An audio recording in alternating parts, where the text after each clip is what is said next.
Taarifa zinaeleza kwamba Manchester United wameonyesha nia ya kutaka kumsajili kiungo wa kati wa Atalanta Anderson mwenye umri wa miaka 26 kutoka Atalanta msimu huu wa joto, na huku mchezaji huyo akiibuka kama mgombea mwenye nguvu wa kuimarisha chumba cha injini, yani pale katikati, unajua ambapo taarifa hizi zimeweza kuripotiwa na Team Talk. Sasa vyanzo vya habari vimedokeza kuwa United wana wazo kuhusu masuala ya kibinafsi na kiungo huyo wa mkataba ama kwa mkataba mnono unaoendelea hadi 2031 wenye thamani takriban euro milioni 5 sana 5 hadi 9 hivi kila mwaka.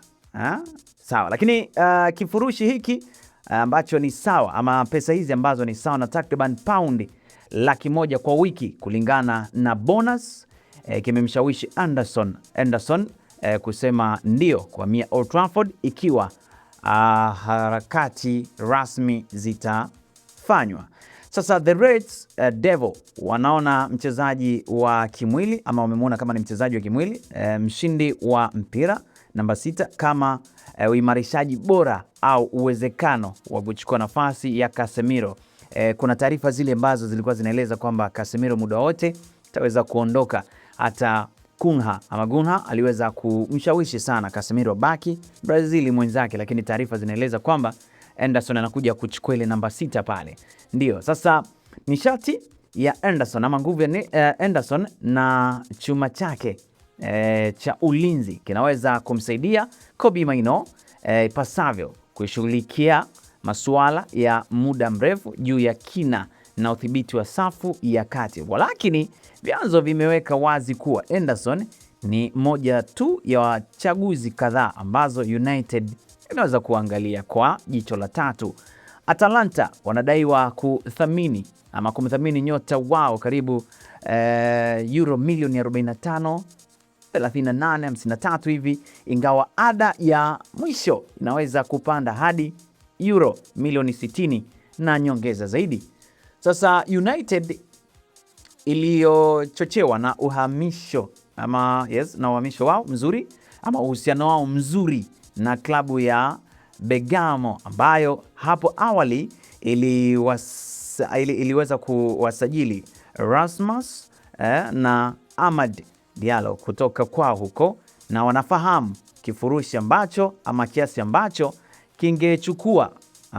kingechukua kumleta United, na sasa wanafikiria machaguzio kumleta Anderson hapo United. Sawa Lakini vyanzo vimethibitisha kwamba vipengele vya Anderson kwenye orodha ya fupi ya United, huku majadiliano yakiendelea na wawakilishi wa mchezaji huyo, ingawa sio kipaumbele chao cha juu kabisa. Kati ya utafutaji mpana wa chaguzi 2 au 3 za kiungo, United sasa inaonekana kuwa mstari wa mbele ya vilabu kama vile Arsenal na Atletico Madrid.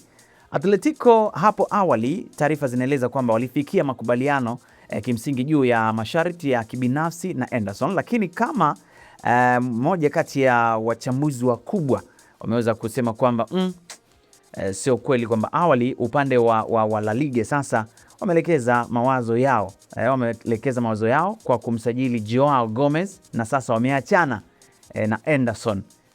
Joao Gomez wa Wolves tunamfahamu badala yake mchezaji huyo. Mkataba wa Anderson na Atalanta unaendelea hadi mwaka 2027, lakini timu ya Italia iko tayari kuuzwa ili kuzuia kumpoteza kwa ada iliyopunguzwa mwaka ujao. Azimio la haraka linaweza kumfanya Brazil huyo kuwa mtu muhimu katika ujenzi wa United chini ya kampuni moja kati ya kitengo ambacho kimeamua kuingia mkataba nao kile cha 25%, naizungumzia INEOS.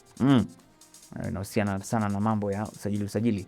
Sasa ikiwa mpango huo utatimia, itatengwa mkakati wa jumla wa uhamisho wa United na budget kubwa, na kwa sasa kasi inapendelea hatua ambayo naweza kuingiza nguvu ndani ya moyo wa timu. Pata moja kati ya vitu ambavyo nikwambie tu ukweli nini ambacho kitarejea hapo, basi tusubiri tuone, lakini Hizi ni tetesi za soka barani Ulaya. Mimi ni Ali Swale Mshana na hii ni Talent Media TZ. Asante na kwaheri.